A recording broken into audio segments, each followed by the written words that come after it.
अस्सलाम वालेकुम प्यारे बच्चों।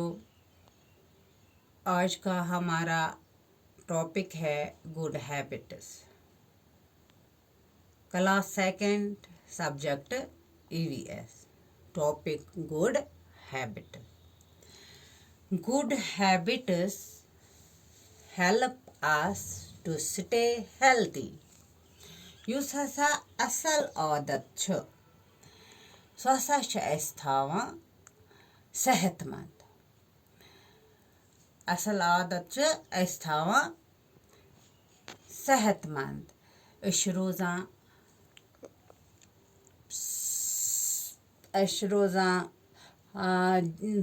बॉडी ठीक कम सत हसा असल आदत आसान हैप्पी एंड क्लीन बे हसा रोजान खुश तम सत असल आदतों सत बे हसा रोजान साफ।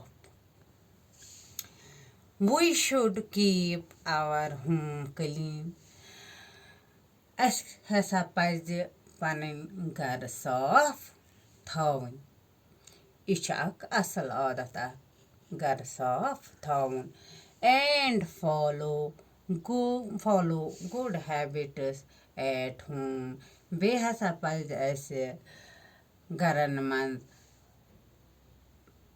असल हैबिट्स आसन। अस गसो असल काम करन। अस गसो न तिस कह काम करन कहीं यम सनिस जिस्मस असर वात। अस गसो मुख्तलिफ डिजीजन हंद शिकार, मुख्तलिफ बेमारन हंद शिकार। Exercise keeps the body fit. अस हसा पज दोहोय करन एक्सरसाइज, वर्जिश करन यम सत हसा सोन जिस्म ठीक रोज, फिट रोज।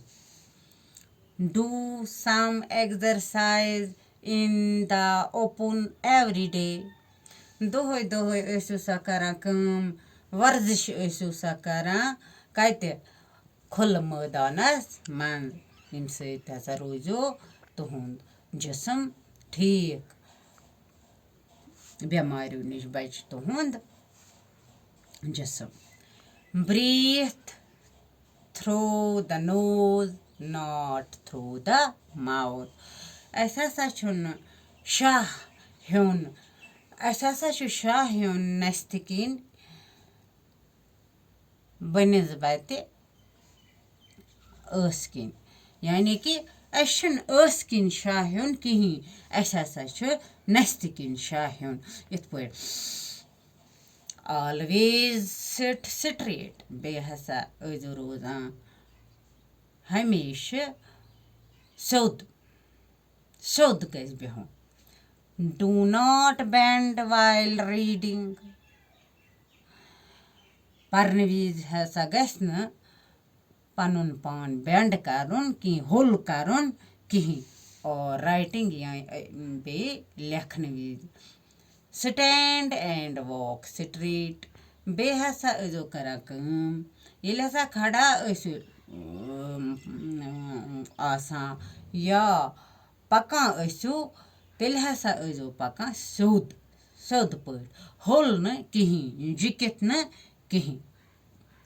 गोब्रियो आज पर गुड हैबिट्स इम लिखजोक तुम EVS कॉपी पे तो पत करजो परजो, पत करजो अमे हिसाब घरन मज ये कैसा तुम परो तमे हिसाब करजो तुम घर काम।